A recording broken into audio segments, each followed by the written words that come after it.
Welcome back. October is nationally recognized as Domestic Violence Awareness Month, and the Family Justice Center is teaming up with Buffalo United Resiliency Center to provide resources for survivors and for those who might still be struggling with it. Welcome Kelly and Rosalind to tell us more. Thanks for coming in, ladies. Thank you for having us. I'd like you to start off by telling us a little bit more, providing insight about how prevalent domestic violence is and how or who is usually impacted by it. Yeah, so people are often shocked to hear that 1 in 3 teens, 1 in 4 women, and 1 in 7 men will be a victim of domestic violence. But DV cuts across all of us. It affects everybody. It doesn't matter, male or female, your socioeconomic status, where you live, how you worship, or what your sexuality is. It affects all people. That's right.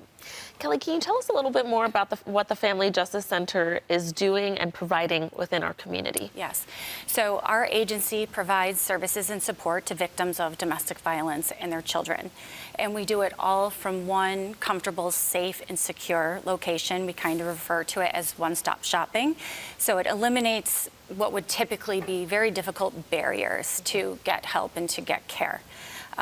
We see a lot of people, coming through our doors, but once they come through, we know they leave with hope and with healing. That's right.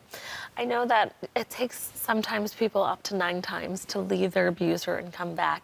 And a part of the reason why is because there tend to be all of these different barriers. And obviously part of the abuse is psychological and making them feel dependent on that abuser.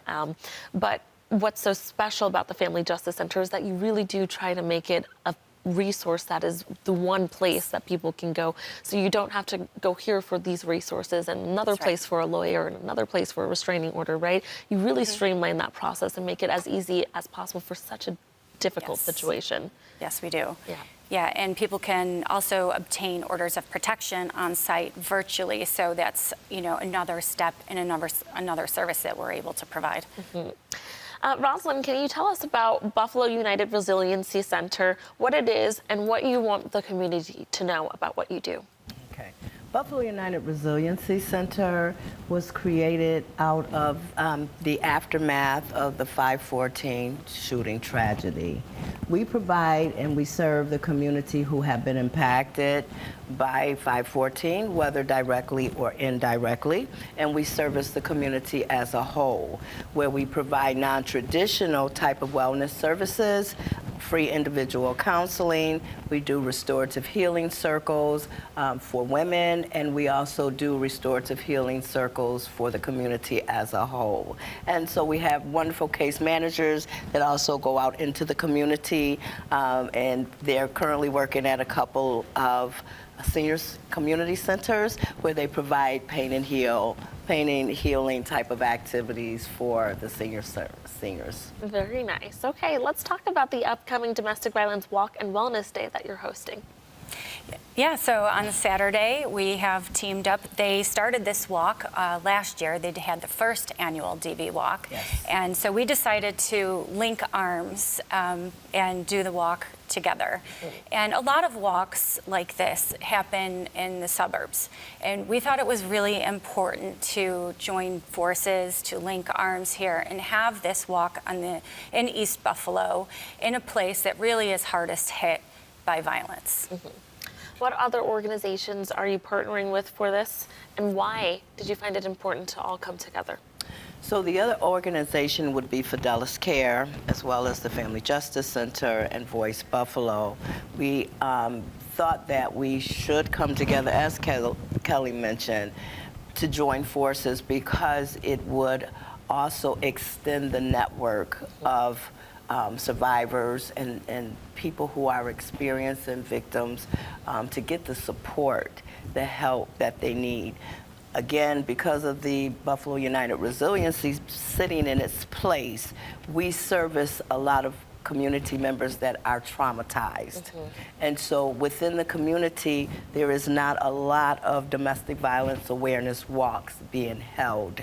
And so we want to be able to spread the word, to let the community know that domestic violence is a priority, and to get the information out to our community, to families, friends, and whoever can benefit from the information is really important. Not only finding out about the resources, but hearing people's stories, because we Yes. find a lot of people don't even necessarily recognize that the situation or relationship that they're in is unhealthy and may be considered abusive, right? That is correct. So what are the details of this event and how can people register? So the details of the event is we're going to have vendors from various community domestic violence organizations that will be providing information. We'll have a soloist and we'll have other vendors out that will be providing services as well. It is a family-orientated event, so we will have a kids zone where kids will also be able to just get some information as well. That's right, and it's happening this Saturday, October 5th, 10 a.m. to 2 p.m. Yes, and you can register through buffalourbanleague.org/events.